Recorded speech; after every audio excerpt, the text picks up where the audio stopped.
à toutes et à tous, on se retrouve aujourd'hui pour un nouveau tuto AutoCAD où on va parler des calques. Alors je vais vous apprendre à vous servir des calques, à quoi ils servent et toutes les options qui en découlent. Alors dans un premier temps, les calques, quel est l'intérêt? C'est surtout de pouvoir organiser son espace de travail. Donc je donne un exemple. Bon, sur un dessin qui est sur un petit dessin, ils vont pas être réellement très utile, mais sur un dessin très volumineux où on a plein de choses différentes, je sais pas, des canalisations, des chemins électriques, etc., etc., ça va être super pratique. Pourquoi? Parce que grâce au calque, avec les calques, on peut cacher certaines parties du dessin qui ne nous servent pas. On peut faire plein de choses. Donc je vais vous montrer. J'ai pris pour exemple une clôture, tout simplement, où j'ai déjà créé et organisé mes calques. Alors, comment créer un calque? Donc on va venir cliquer sur le petit icône propriété de calque, on va rentrer dans nos calques et on va faire nouveau calque. Donc on va l'appeler par exemple ici, on va l'appeler test. Et on peut voir qu'on a plein d'options. Donc après, ce calque va servir à ranger nos traits, symboliquement nos traits ou nos objets. Donc si on trace des traits qu'on va classer dans ce calque, on va leur donner des fonctions, on va les personnaliser. Donc on peut ici y mettre une couleur. Donc par défaut il met blanc, mais on a toute une palette de couleurs. Par exemple on va mettre rouge. On peut changer le type de ligne. Donc continue c'est une ligne pleine. Mais on a des axes et si on va dans charger, on a plein de types de lignes qu'on peut voir ici. Donc on prend celle qui nous convient. Moi par exemple, je vais partir en cache, donc qui sont des pointillés, des traits interrompus, pardon. Ok. On clique dessus, ok. Vous voyez là, on voit que ça peut changer. Donc ça, c'est les deux principales fonctions. On a aussi l'épaisseur de notre ligne. Donc nous, on va la laisser par défaut. C'est plus pratique. Après, tout dépend ce que vous voulez tracer. Si vous voulez tracer des murs qui vont avoir une épaisseur de, je sais pas, de 20 mm, donc vous mettez 20 mm, etc., etc. Donc on va rester par défaut. Alors moi, ce que je peux vous conseiller dans un premier temps, quand vous commencez votre dessin, tout avant de commencer vos premiers traits, c'est de créer déjà les calques dont vous êtes sûr que vous allez avoir besoin. Un exemple, si vous faites une maison, des plans de maison par exemple, vous êtes sûr que vous allez avoir un calque fondation, un calque mur porteur, un calque cloison, charpente, etc. Donc dans un premier temps, créer les calques dont on est sûr d'avoir besoin. Après, au fur et à mesure du dessin, on va se dire tiens, ça serait bien que je fasse un calque ça, je sais pas, un calque ouverture, fenêtre, etc. Donc moi, ici, j'ai déjà créé tous mes calques. Et donc l'intérêt, par exemple, si on prend le calque cotation, donc mes cotations, plutôt qu'à soit dans les mêmes calques que les autres, si j'ai besoin de dessiner, c'est ça en fait l'intérêt des calques, si j'ai besoin de dessiner sur ma clôture ici, mais que les cotations me gênent, je peux me permettre de cacher ce calque. Donc on va aller ici, sur notre barre, et je vois calque cotation, il y a une petite ampoule. Et c'est écrit activer, désactiver un calque. Je clique dessus, je l'éteins. Et là, on voit que toutes mes cotations sont parties, car elles étaient dans mon calque cotation. Et ensuite, je peux travailler tranquillement sur mon dessin. Si on veut les faire apparaître, rien de plus simple, on reclique sur l'étoile.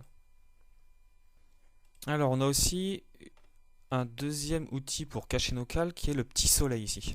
Alors à quoi il sert? Il sert à la même chose que l'ampoule, à cacher nos calques, mais dans toutes les fenêtres.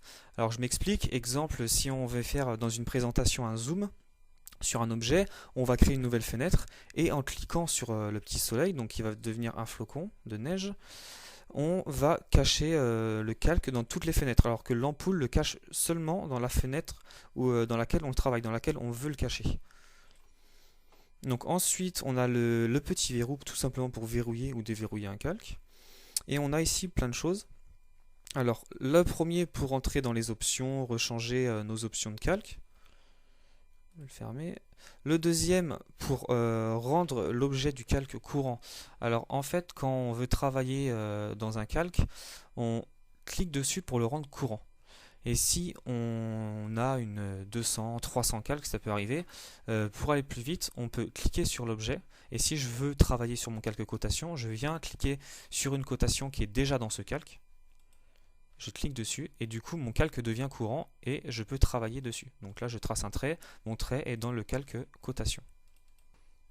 Alors ensuite on a le calque, l'option pardon, copier les calques.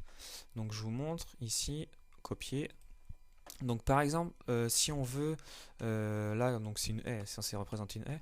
Si on veut que ma haie rentre dans le calque cotation, par exemple, je sélectionne ma haie, clic droit pour valider, et après je sélectionne le calque dans lequel je veux qu'elle soit. Tac, voilà, maintenant on peut voir que si je clique dessus, elle est dans le calque cotation. Donc ensuite on a les options qu'on retrouve exactement là, l'ampoule et le flocon, ou le soleil ici, où on peut tout simplement geler nos calques. Tac, on le gèle, donc surtout on le supprime pas, on l'efface pas là, on voit qu'il vient de disparaître, c'est parce qu'on l'a gelé. Voilà, quelques axes que j'ai gelés, je peux le faire apparaître tout de suite. Alors il nous reste 2-3 fonctions à voir. Donc par exemple la fonction isoler, c'est pour isoler un calque. Un exemple, si on a 100, 200 calques, et qu'on va en garder un seul, plutôt que de cliquer sur toutes les ampoules, ce qui serait hyper long, une perte de temps incroyable, on va cliquer sur l'outil isoler et on va cliquer sur le calque qu'on veut garder. On valide et du coup on garde seulement le calque qu'on voulait. Pour revenir en mode normal avec tous nos calques, il suffit de cliquer sur associer et tous les calques reviennent.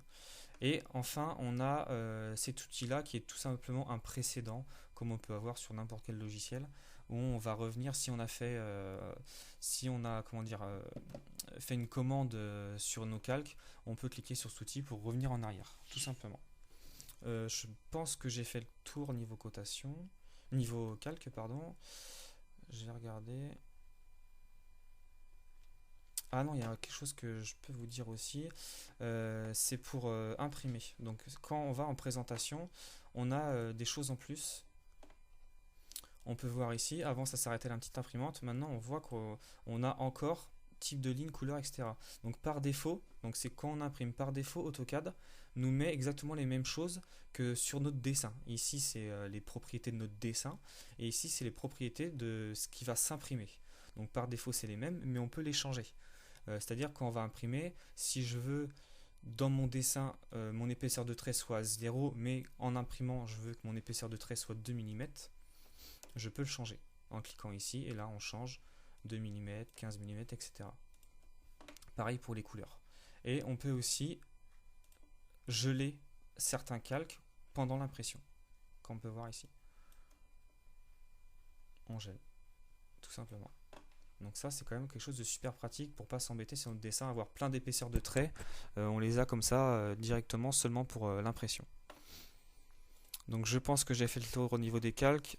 Encore une fois, n'hésitez pas à vous abonner à ma chaîne avec tous les tutos que vous pouvez retrouver sur les blocs, donc sur les calques et plein de choses. Et il y en a plein à venir pour apprendre AutoCAD facilement. Voilà, à bientôt et bonne journée.